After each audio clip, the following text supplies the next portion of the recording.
Hello everyone, welcome to let's crack UPSC CSE Hindi. I hope आप सब लोग बहुत अच्छे होंगे। दोस्तों, आप लोग जानते हो रिसेंटली अभी सीडीएस का एग्जाम हुआ है और अभी अपकमिंग हमारा जो एग्जाम आने वाला है यूपीएससी सीएसई 2025 का प्रीलिम्स एग्जामिनेशंस। अब देखो, जो सीडीएस का एग्जाम अभी रिसेंटली हुआ है वो भी यूपीएससी के द्वारा कंडक्ट कराया जाता है। सेम प्रोफेसर्स क्वेश्चंस बनाते हैं, यानी कि जो सेम ही जो कॉमन प्रोफेसर्स होते हैं वो कुछ क्वेश्चंस बना के देते हैं और यूपीएससी रैंडमली जो कुछ क्वेश्चंस हैं वो किसी भी एग्जाम में डाल के ऐसे इस तरह से क्वेश्चन पूछता है। तो अल्टीमेटली मेरा कहने का मतलब ये है कि क्वेश्चन एक ही जो सोर्सेज हैं, सेम सोर्सेज हैं, उन्हीं से आते हैं। और डेफिनेटली आप लोग जानते होंगे कि जब भी हम यूपीएससी सीएसई की तैयारी करते हैं तो हमें जो यूपीएससी के द्वारा कंडक्ट कराए जाने वाले जो अदर एग्जाम्स हैं उनका भी रेफरेंस लेना होता है, उनका भी ट्रेंड हमें देखना होता है कि अभी एग्जामिनेशंस में कैसे क्वेश्चन पूछे जा रहे हैं। जस्ट फॉर एग्जांपल, सीडीएस हुआ, एनडीए हुआ, ईपीएफओ हुआ, असिस्टेंट कमांडेंट हुआ, तो जो हमारा जीएस का पोर्शन अदर एग्जामिनेशंस में आता है उसी पोर्शन को हमें प्रिपेयर करना होता है। इवन हम जब पीवाईक्यू लगा रहे होते हैं तो तब भी हमें इस चीज़ का ध्यान रखना होता है कि इन सभी एग्जाम्स के जो क्वेश्चंस हैं उन क्वेश्चंस को भी हमें सॉल्व करना है। तो आज मैं आपको बात करने वाला हूं अभी रिसेंटली जो सीडीएस के एग्जामिनेशंस में पॉलिटी के जो क्वेश्चंस पूछे गए हैं उनके बारे में हम बात करेंगे। उनसे हमें एक बड़ा हिंट ये मिल सकता है कि यूपीएससी आने वाले 2025 के एग्जाम में किस तरह के क्वेश्चंस पूछ सकता है। बहुत शानदार प्यारे प्यारे क्वेश्चंस यूपीएससी के द्वारा पूछे गए हैं और ये एक शांति की बात है, एक अच्छी एक खुशखबरी की बात है कि यूपीएससी के द्वारा जो क्वेश्चन है, जो क्वेश्चन पेपर है, थोड़ा सा अच्छा बनाया गया, मॉडरेट बनाया गया, बहुत खतरनाक नहीं था। और मैं हमेशा आपसे कहता हूं कि पॉलिटी एक ऐसा सब्जेक्ट है जिसे हम लो हैंगिंग फ्रूट कहते हैं।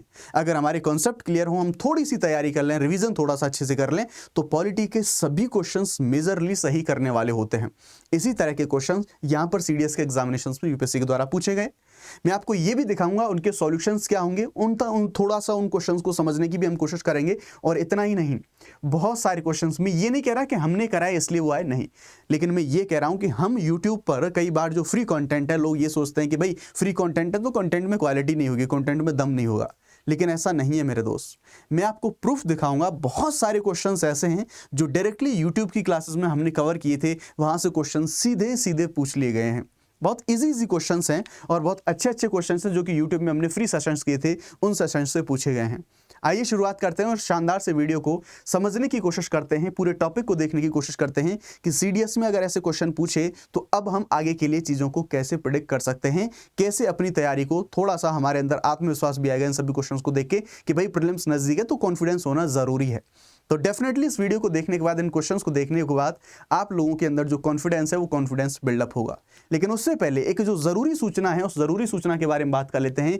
अनअकैडमी के द्वारा, आप लोग जानते हैं आज सिविल सर्विस डे है और सिविल सर्विस डे के मौके पर अनअकैडमी के द्वारा अपने सभी सिविल सर्विस के एस्पिरेंट्स के लिए हमारे जो प्लस कोर्सेज हैं उन पर जो डिस्काउंट है, वो डिस्काउंट को यहाँ पर लाइव कर दिया गया है। दरअसल ये कोर्स तो था 97,948 का, लेकिन ये अभी जो नॉर्मल डेज हैं जब ऑफर चलता है तब भी ये 22,999 का मिलता है, लेकिन ये सबसे कम प्राइस में अभी मिल रहा है आपको 19,999 में।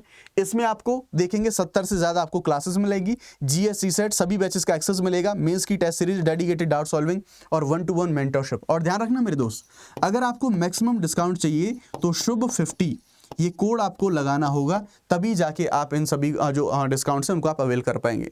हालांकि इसका लिंक आपको डिस्क्रिप्शन में दिया गया है, डायरेक्टली आप टैप करेंगे तो आप डायरेक्टली सीधा जो कोर्स की लिंक है उस कोर्स की लिंक पर चले जाएंगे। प्लस और आइकॉनिक कोर्स की जो कुछ अलग अलग विशेषताएं हैं आप अपने स्क्रीन पर देख सकते हैं। ये सारी चीज़ें आपको प्लस में मिलती हैं और जो कुछ एक्स्ट्रा फीचर्स हैं वो आपको यहाँ पर जो आइकॉनिक है कोई भी आप जो है अपने अकॉर्डिंगली परचेज कर सकते हैं। इतना ही नहीं, अनअकैडमी पर काफ़ी सारी चीज़ें फ्री ऑफ कॉस्ट हमारे सभी अभ्यर्थियों के लिए अवेलेबल हैं। जैसे हम बात करें तो आपको यहाँ पर पीवाईक्यूज देखेंगे, सॉल्यूशन के साथ में पीवाईक्यू, थीम बेस्ड जो पीवाईक्यू आपको मिलेंगे। पीडीएफ डाउनलोड कर सकते हैं आप जाके वेबसाइट पे जाके। बिगिनर्स की किट में आपको ये सारी चीज़ें मिल जाएंगी, सिलेबस वगैरह, स्ट्रेटजीज वगैरह सब कुछ मिलेगा। और करंट अफेयर पूरे 1 साल का कंपाइलेड अनअकैडमी आर्टिकुलेट जो कि मृणाल सर के द्वारा तैयार कराया जाता है। तो इन सब का आपको फ़ायदा उठाना है तो आप डिस्क्रिप्शन में दिए गए सभी लिंक्स के थ्रू आप इनको विजिट कर सकते हैं। तो जैसा मैंने बताया, हम बात करने वाले हैं हमारा जो सीडीएस का एग्जाम हुआ है उस एग्जाम में जो पॉलिटी के स्पेसिफिकली मैं बात करूं तो जो पॉलिटी के क्वेश्चंस पूछे गए हैं उन पॉलिटी के क्वेश्चंस के ट्रेंड को, उन पॉलिटी के क्वेश्चंस का जो एनालिसिस है उस एनालिसिस को हम समझने की कोशिश करेंगे। आइए शुरू करते हैं। क्वेश्चन है यहाँ पर सबसे पहले, निम्न में से किस संविधान संशोधन के द्वारा अंतरराज्यिक व्यापार या फिर वाणिज्य के अनुक्रम में जीएसटी, माल और सेवा कर का प्रवर्तन करा गया। बस लैंग्वेज थोड़ी सी खतरनाक डाल दी, अदरवाइज आप देखेंगे सिंपल सा, तो आपको यहाँ पर क्लियर देखने को मिलेगा। जीएसटी के बारे में सिंपल सा यहाँ पर पूछा जा रहा है। तो यहाँ पर आपके सामने 4 ऑप्शन है, संविधान संशोधन अधिनियम यानी कि 100वां, 102वां, 104वां, 106वां। तो इसका राइट ऑप्शन हो जाएगा 101वां संविधान संशोधन। आप लोग जानते हैं जीएसटी के बारे में, और बहुत सिंपल है, काफ़ी लोग कई बार हम लोगों ने रिपीट किया है, कई बार हम लोगों ने पढ़ा है। जो हमारे फ्री सेशंस हुए हैं तो उनमें भी हमने यहाँ पर कवर करा था। जो यूट्यूब पे हमारी जो सीरीज चलती हैं तो वहाँ पर भी हमारे द्वारा इन सारी चीज़ों को कवर करा गया था। तो जीएसटी को आप जानते हैं 2017 में ये लागू होता है और 101वें संविधान संशोधन के द्वारा आता है। तो इस तरह से सारी चीज़ों के बारे में तो देखिए बहुत ईजी सा क्वेश्चन था, कोई ऐसा हार्ड, कोई ऐसा टफ, कोई ऐसा परेशान करने वाला क्वेश्चन नहीं था। आइए अगला क्वेश्चन देखते हैं। आगे कुछ क्वेश्चंस की मैं आपको डिटेल्स भी बताऊंगा जहां मुझे लगेगा जरूरत है उनको बताने की। सीवीसी के बारे में पूछा गया है। यूपीएससी कई बार पूछ लेता है, जो हमारे कॉन्स्टिट्यूशनल बॉडीज हैं, स्टैट्यूटरीज बॉडीज हैं, वहां से डायरेक्टली क्वेश्चंस बना लेता है, और जो फैक्ट हैं उनको स्टेटमेंट में कन्वर्ट करके क्वेश्चंस को जो है इस तरह से पूछ लिया जाता है। तो यहाँ विजिलेंस कमीशन से क्वेश्चन पूछा गया है। विजिलेंस कमीशन के स्टेटमेंट देखेंगे तो भारत के राष्ट्रपति के द्वारा केंद्रीय सतर्कता आयुक्त की नियुक्ति करी जाती है, यानी कि जो विजिलेंस कमिश्नर्स होते हैं उनकी अपॉइंटमेंट के बारे में पूछा जा रहा है। उनकी जो समिति होती है, जो समिति नाम रिकमेंड करती है, जो चुनी जाती है समिति, उसमें कौन कौन से मेंबर होते हैं। चाहे बात सीबीआई की करी जाए, चाहे यहाँ सीवीसी के बारे में बात करी जाए, तो ऐसे जितने भी संस्थान हैं उनकी समिति बहुत ज़्यादा ज़रूरी हो जाती है। केंद्रीय सतर्कता आयुक्त की नियुक्ति संस्तुति करने वाली जो समिति है उसमें गृह मंत्री एक सदस्य के रूप में होते हैं। कतिपय परिस्थितियों में लोकसभा में विपक्ष के सबसे बड़े समूह के नेता केंद्रीय सतर्कता आयुक्त की नियुक्ति की संस्तुति करने वाली समिति में हो सकते हैं। तो दरअसल लीडर ऑफ अपोजिशन यानी कि विपक्ष के नेता की बात करी जाती है। लेकिन क्या हो कि अगर जो पैमाने जो लीडर ऑफ अपोजिशन के हैं वो उन पैमानों पर कोई व्यक्ति हो ही ना हो, तो वैसी कंडीशन में जो विपक्ष में सबसे बड़ा दल होता है उस दल के नेता को ही विपक्ष का नेता मान लिया जाता है, जैसा तीसरे स्टेटमेंट में यहाँ पर बोला गया था। तो इसका राइट ऑप्शन हो जाएगा डी, जो कि यहाँ पर दिख नहीं रहा है। तीनों के तीनों आपको यहाँ पर सही देखने को ये मिल जाएंगे। ठीक है दोस्त, तो चलिए हम इसके बारे में थोड़ा सा मैं आपके लिए यहाँ पर कुछ डिटेल्स लेके आया हूँ। तो आप देखेंगे सीवीसी की स्थापना 1964 में संथानम जो आयोग था उनके द्वारा, उनकी अध्यक्षता में जो भ्रष्टाचार निवारण समिति थी, इसकी सिफारिश पर यहाँ पर इनकी जो स्थापना है वो करी गई थी। 2003 का जो एक्ट था, सीवीसी एक्ट था, इसके माध्यम से इसको संवैधानिक दर्जा जो सांविधिक दर्जा है, स्टैट्यूटरी जो दर्जा है वो दिया गया। अब बात करी जा रही है नियुक्ति की, तो नियुक्ति करेगा कौन? नियुक्ति करेंगे राष्ट्रपति। लेकिन ध्यान रखना, जो राष्ट्रपति ऐसी नहीं कि मनमाने तरीके से कर देंगे। राष्ट्रपति एक समिति की सिफारिश के आधार पर करते हैं, और उस समिति में कौन कौन होते हैं? प्रधानमंत्री उसके अध्यक्ष होते हैं, गृह मंत्री जो कि एग्जामिनेशन का जो इस क्वेश्चन पेपर का दूसरा स्टेटमेंट था, गृह मंत्री, और लोकसभा में विपक्ष के नेता जो कि तीसरा स्टेटमेंट था। तो विपक्ष का नेता ना हो तो कई बार जब अगर मान लीजिए कोटा पूरा ना हो, विपक्ष के नेता की कंडीशन कोई फुलफिल ना कर पाए, तो वैसी कंडीशन में जो लार्जेस्ट पार्टी होती है लोकसभा के अंदर, जो विपक्ष के अंदर जो लार्जेस्ट पार्टी होती है, सबसे बड़ी पार्टी होती है, उसका जो नेता है उसी को विपक्ष के नेता की तरह मान लिया जाता है। चलिए जी अगला क्वेश्चन देखते हैं। अगला क्वेश्चन आपके स्क्रीन पे है। संयुक्त राष्ट्र महासभा के संकल्प द्वारा यथा निर्धारित अंतरराष्ट्रीय लोकतंत्र दिवस इंटरनेशनल डे ऑफ डेमोक्रेसी कब मनाया जाता है? 20 जनवरी, 1 जुलाई, 15 सितंबर, 9 दिसंबर। तो इसका राइट आंसर हो जाएगा 15 सितंबर। अब देखो दोस्त, लास्ट वाला जो हमने क्वेश्चन देखा सीवीसी वाला क्वेश्चन, हो सकता है आप लोग ये कहें कि क्वेश्चन तो लेंथी था, क्वेश्चन में 3 स्टेटमेंट भले ही थे, लेकिन क्वेश्चन इजी बहुत था, काफी ज्यादा आसान क्वेश्चन पेपर था। ठीक है, ये स्पेशली मैं अगर पॉलिटी के बारे में बात करूं तो ये 15 सितंबर को मनाया जाने वाला एक वार्षिक उत्सव है, और संयुक्त राष्ट्र महासभा यानी कि यूनाइटेड नेशन जनरल असेंबली, इसके द्वारा लोकतंत्र के वैश्विक महत्व पर जोर देने के लिए 2007 में इस दिवस की स्थापना करी गई थी।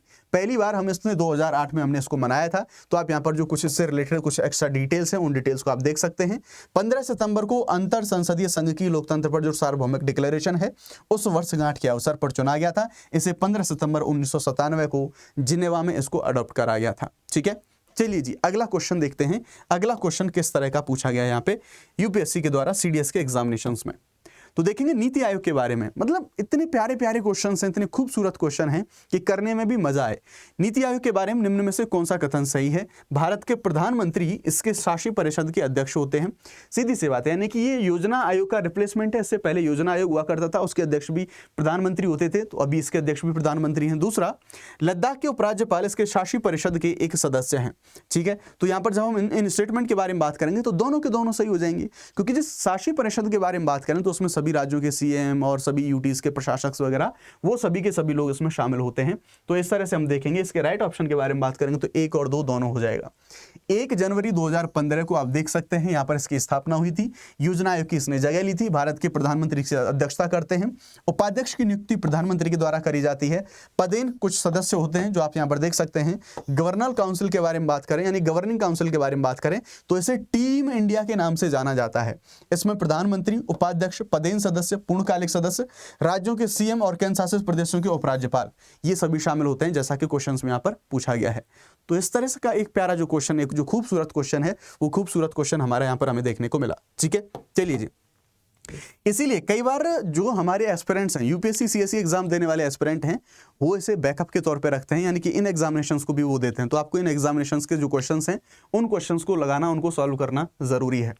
अब यहाँ पर एक क्वेश्चन पूछा गया है एनसीडब्ल्यू के बारे में, यानी कि नेशनल कमीशन फॉर वुमेन के बारे में, राष्ट्रीय महिला आयोग के बारे में। निम्न में से कौन सा कथन सही है? ये यहाँ पर 3 स्टेटमेंट दिए गए हैं और आपसे क्वेश्चन पूछा गया है। ये एक सांवैधिक निकाय है। सांवैधिक निकाय वे होते हैं जिनकी स्थापना किसी अधिनियम के द्वारा, किसी कानून के द्वारा करी जाए, और कुछ निकाय ऐसे होते हैं जिनकी स्थापना संविधान के द्वारा है, फिर संविधान में उनका वर्णन है, उनको बोलते हैं कॉन्स्टिट्यूशनल बॉडीज या फिर संवैधानिक आयोग। इसके पास महिलाओं के लिए संवैधानिक और विधिक सुरक्षा उपायों की समीक्षा करने का अधिदेश है। इसके पास महिलाओं को प्रभावित करने वाले सभी नीतिगत मामलों पर सरकार को सलाह देने का अधिदेश है। तो 3 स्टेटमेंट दिए गए थे, तीनों की तीनों आपके यहाँ पर सही हो जाएंगे। आइए थोड़ा सा जान लेते हैं इसके बारे में, नेशनल कमीशन फॉर वुमेन के बारे में। स्थापना होती है 1992 में राष्ट्रीय महिला आयोग अधिनियम 1990 के माध्यम से। देखो आप यहाँ पर देखेंगे कौन सा एक्ट, 1990 का एक्ट। अगर किसी संस्थान की, अगर किसी आयोग की, किसी बॉडी की स्थापना अगर किसी एक्ट के माध्यम से होती है तो हम जानते हैं, हम उसको स्टैट्यूटरी बॉडी बोलते हैं। हिंदी में आप इसे कह सकते हैं सांविधिक। कंफ्यूजन मत होना, सांविधिक बोलेंगे इसको, संवैधानिक यानी कि संविधान के द्वारा जिनकी स्थापना होती है। संविधान और अन्य कानूनों के तहत जो महिलाएं होती हैं उनके लिए प्रदान करेगी सुरक्षा से संबंधित सभी जो मामले हैं उनकी जांच करना, उनका परीक्षण करना, और ध्यान रखेंगे ये केंद्र सरकार को अपनी जो एनुअल रिपोर्ट है वो रिपोर्ट प्रस्तुत करता है, और महिलाओं के हितों को संरक्षित करने के जो सभी एफर्ट्स हैं, सभी जो कोशिशें हैं, वो इस आयोग के द्वारा यहाँ पर करी जाती हैं। मल्टीपल टाइम रिपीटेड क्वेश्चन, चाहे आप किसी यूपीएससी के एग्जामिनेशंस के बारे में बात करें, चाहे आप स्टेट पीसीएस एग्जामिनेशंस के बारे में बात करें, मल्टीपल टाइम यहाँ से क्वेश्चंस पूछे जाते हैं और काफ़ी इजी हैं। और मैंने हमारी फ्री क्लासेस की सीरीज में मैंने आपको ये याद कराया था, मैंने आपको कई बार बताया था, मैंने इवन इसके ऊपर एक शॉर्ट बनाया था, आपको ट्रिक बताई थी। मल्टीपल टाइम में ये बता चुका हूँ अपने सभी लर्नर्स को। तो हम यहाँ पर क्वेश्चन देखेंगे, निम्न में से कौन सी भाषा भारत के संविधान की 8वीं अनुसूची में शामिल की जाने वाली नवीनतम भाषा है? अलग अलग यहाँ से क्वेश्चन पूछ लिए जाते हैं। कई बार तो यहाँ पर संविधान संशोधन जो है, उन संविधान संशोधनों से क्वेश्चन पूछ लिए जाते हैं कि भाई कौन से संविधान संशोधन के माध्यम से कौन सी जो भाषा है उस भाषा को ऐड करा गया। तो 8वीं जो अनुसूची की भाषाएं हैं उनके बारे में यहाँ पर पूछा गया है। तो यहाँ पर आप देख सकते हैं 92वें संविधान संशोधन का जिक्र है, जहाँ पर मैंने बताया था यहाँ पर मैथिली, बोडी, डोगरी, संथाली, इन सभी जो लैंग्वेजेस हैं, इन लैंग्वेजेस के बारे में आइए जानने की कोशिश करते हैं। वैसे इसका राइट आंसर यानी कि लेटेस्ट जो नवीनतम भाषा है वो हो जाएगा मैथिली। कैसे? तो देखो हम बात करते हैं जिन संविधान संशोधनों के द्वारा कुछ भाषाओं को ऐड कराया गया था। सबसे पहले हम देखते हैं 21वें जो हमारा 21वें संविधान संशोधन के द्वारा जो सबसे पहले सिंधी भाषा को ऐड कराया गया था भारतीय संविधान की 8वीं अनुसूची के अंतर्गत। आप जो जानते हैं भारतीय संविधान की कुल जो 12 अनुसूचियां हैं उनमें से जो 8वीं अनुसूची है उसमें भाषाओं का जो वर्णन है, उन भाषाओं का वर्णन यहाँ पर दिया गया है। तो उसी अनुसूची के बारे में यहाँ पर बात करी जा रही है। ठीक है, तो यहाँ पर देखेंगे भारतीय गणराज्य की जो भाषाओं की सूची दी गई 343 से लेकर 351 तक आधिकारिक जो भाषाएं हैं, ऑफिशियल जो लैंग्वेजेस हैं, उनका यहां पर वर्णन करा गया है। स्टार्टिंग में 14 लैंग्वेजेस थी। ठीक है, स्टार्टिंग में 14 लैंग्वेजेस थी, बाकी जो सारी की सारी लैंग्वेजेस हैं उनको एंड में ऐड करा गया। कौन सी लैंग्वेज को कौन से संविधान संशोधन के माध्यम से हमने ऐड किया उनके बारे में जान लेते हैं। तो सबसे पहले देखेंगे सिंधी लैंग्वेज को ऐड करा गया 1967 में 21वें संविधान संशोधन के द्वारा। दूसरा नंबर आता है 1992 में 71वें संविधान संशोधन के द्वारा, और इसमें कोंकणी, मणिपुरी और नेपाली, इनको मैं हमेशा याद करने की ट्रिक बताता हूं, KMN, इन 3 अल्फाबेट्स को याद रखना है, कोंकणी, मणिपुरी, नेपाली। ठीक है, तो ये वाला जो M है ध्यान रखिएगा, कंफ्यूज मत होइए, ये वाला M मणिपुर है, ना कि मैथिली। मैथिली को सबसे लास्ट में यानी कि लेटेस्ट तरीके से ऐड करा गया था जो 52वां संविधान संशोधन है उसके माध्यम से। तो यहाँ पर देखेंगे बोडो, डोगरी, मैथिली, संथाली, इनको याद करने का ट्रिक है BDMS। ठीक है, BDMS जो डेंटिस्ट की कुछ डिग्री काइंड ऑफ ऐसी चीजें होती हैं, तो आप ऐसे लिंक कर सकते हैं। 52वें संविधान संशोधन के माध्यम से 2003 में इसको जोड़ा गया, 2004 में ये लागू हुआ था। तो सबसे लेटेस्ट कौन हो गया यहाँ पर? जो मैथिली है, इसलिए ये हमारा राइट ऑप्शन हो जाएगा। तो ये भी आप देखेंगे कि जो हमारे फ्री सेशंस हो रहे हैं यूट्यूब से, वहां से डायरेक्टली ऐसे क्वेश्चंस आ रहे हैं। जरूरी नहीं कि पेड कोर्स से ही आए, बहुत सारी हेल्प आपको फ्री सेशन से मिलती है, इसलिए उनकी जो इंपॉर्टेंस है वो आपको यहाँ पर समझनी होगी। निम्न में से किस राज्य में राज्यसभा के लिए सबसे अधिक स्थान या फिर सीटें हैं? ये जो इस तरह के क्वेश्चंस हैं आजकल इनका ट्रेंड चल रहा है। बहुत सारे आप किसी स्टेट पीसेस में देखेंगे, आपको बहुत सारे क्वेश्चंस ऐसे देखने को मिल जाएंगे। आप यूपीएससी के कुछ अदर एग्जाम्स देखोगे, बहुत सारे क्वेश्चंस देखने को मिल जाएंगे। चाहे तो आपको डायरेक्टली पूछ लेगा, यहाँ पर मैक्सिमम पूछ लिया, कई बार वो आपको मिलान के लिए पूछ लेगा, कई बार आपको कितने युग्म सही सुमे लेते हैं वो पूछ लेगा, कई बार वो आपसे इस तरह से मैचिंग करवा लेगा। तो अलग अलग तरीके से अलग अलग स्टाइल में जो क्वेश्चंस हैं वो number of Rajya Sabha seats of state, वो ऐसे एग्जामिनेशंस में क्वेश्चन पूछे जाते हैं। आंध्र प्रदेश, बिहार, मध्य प्रदेश, तमिलनाडु, तो इन चारों के चारों ऑप्शंस में सबसे ज्यादा जो राज्यसभा की सीटें हैं वो तमिलनाडु के पास हैं, इसलिए ऑप्शन नंबर डी हमारा इस क्वेश्चन के लिए सही हो जाएगा। आइए देखते हैं। तो आप देख सकते हैं आपके सामने यहाँ पर जो आंध्र प्रदेश है उसके पास 11 सीटें हैं, बिहार के पास 16 हैं, मध्य प्रदेश के पास 11 है और तमिलनाडु के पास यहाँ पर 18 मैक्सिमम जो सीटें आपको देखने को मिल जाएंगी। ठीक है जी, चलिए अगला क्वेश्चन देखते हैं। भारत के संविधान के अनुसार निम्न में से कौन सा या फिर कौन से कथन सही हैं? 86वां संविधान संशोधन इसके माध्यम से यहाँ पर पूछा गया है। काफी सारे चेंजेस हमें यहाँ पर देखने को मिलेंगे, मूल कर्तव्य और जो हमारे फंडामेंटल ड्यूटीज और डीपीएसपी वगैरह उन सब में। तो देखेंगे यहाँ पर पहला ऑप्शन, संविधान अधिनियम से राज्य की नीति के निर्देशक तत्वों में शिक्षा का अधिकार शामिल किया गया। तो राइट टू एजुकेशन यहाँ पर फंडामेंटल राइट 21A वहां पर ऐड करा गया था। ठीक है। दूसरा, काम पाने का अधिकार और शिक्षा का अधिकार दोनों मूल अधिकार और डीपीएसपी निर्देशक तत्व हैं, तो दोनों नहीं है, इसलिए ये भी यहाँ पर गलत हो जाएगा। तो यहाँ पर राइट जो ऑप्शन है वो है डी, कि ना तो एक ना ही दो। आइए थोड़ा सा मैं आपको बता देता हूँ यहाँ पर इनकी डिटेल्स के बारे में।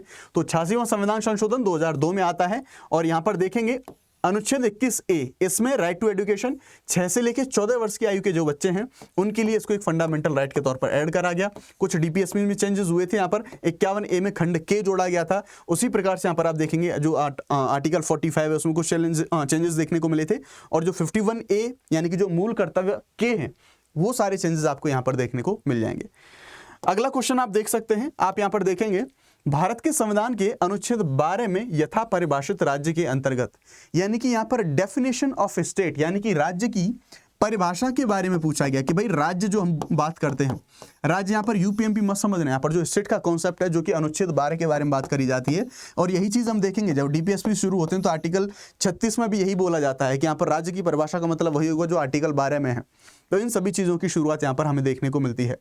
तो देखो दोस्त, अगर इनके बारे में हम बात करें तो सबसे पहले हम देखेंगे जो डीपीएसपी हमारे 36 से लेकर 51 तक यहाँ पर चलते हैं, आप लोग जानते हैं। और यहाँ पर ये आपका फंडामेंटल राइट यानी कि भाग 3 का पार्ट है, ये भाग 4 का पार्ट हो जाएंगे। ठीक है, यानी कि ये आर्टिकल 12 से लेकर 35 तक चलेंगे, उसके बाद ये 36 से लेकर 51 तक चलेंगे। ठीक है ना, हम बात कर लेते हैं। तो मैंने इसको मल्टीपल टाइम आप लोगों को बताया है, मैंने आपको कई बार बताया है। हमने हमारा जो फ्री सेशन था उसमें भी मैंने आपको यहाँ पर बताया था, बाकायदा मैंने आपको सब याद करने के तरीके किस तरह से आप देख सकते हैं। यहाँ पर आपके सामने स्क्रीन पर सारी चीजें विजिबल हैं, संघ सरकार, संसद, राज्य सरकार, विधानमंडल, स्थानीय निकाय, तो सारी चीजें मैंने आपको यहाँ पे बताई थी हमारी इस सीरीज के सेशंस में। तो सीधा सीधा क्वेश्चन है, आप देखेंगे संसद रहा, राज्य सरकार, विधानमंडल, स्थानीय प्राधिकारी। हालांकि तो इसका देखिए वैसे इसका राइट ऑप्शन डी हो जाएगा। कई बार ज्यादातर लोगों को इसमें जो कंफ्यूजन वो होता है सार्वजनिक निगम इसमें लिखे होते हैं।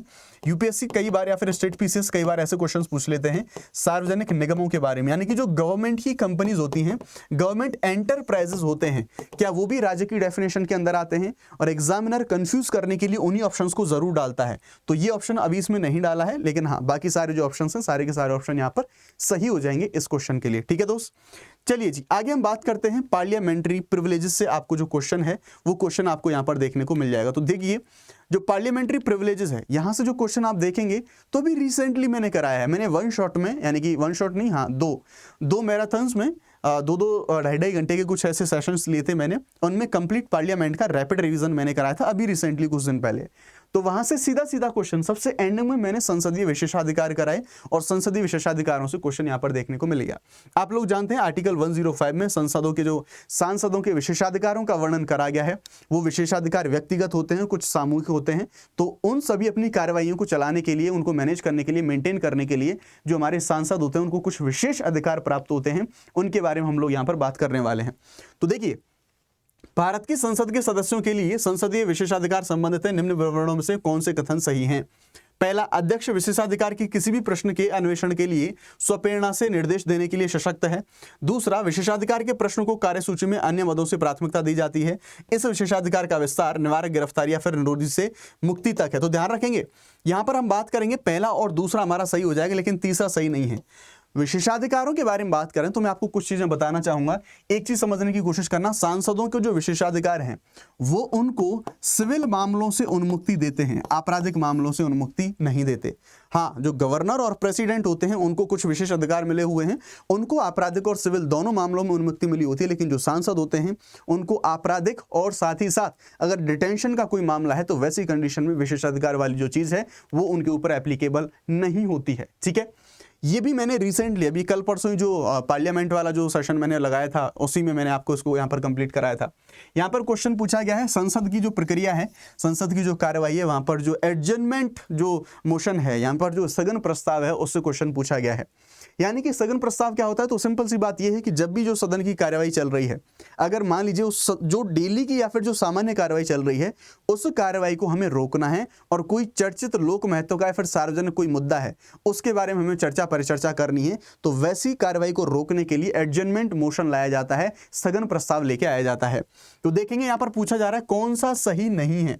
इसका उद्देश्य हाल ही के किसी अविलंबनीय लोक महत्व के विषय पर सदन का ध्यान आकर्षित करना। दूसरा, स्थगन प्रस्ताव एक असाधारण प्रक्रिया है, बिल्कुल।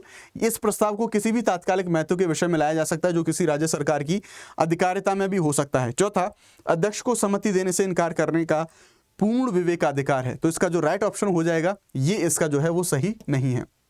ठीक है, कि ये किसी राज्य सरकार का मामला यहाँ पर नहीं बनेगा कि उसकी अधिकारिता में हो सकता है, तो राज्यों के लिए ऐसे जो प्रावधान है वो यहाँ पर नहीं है।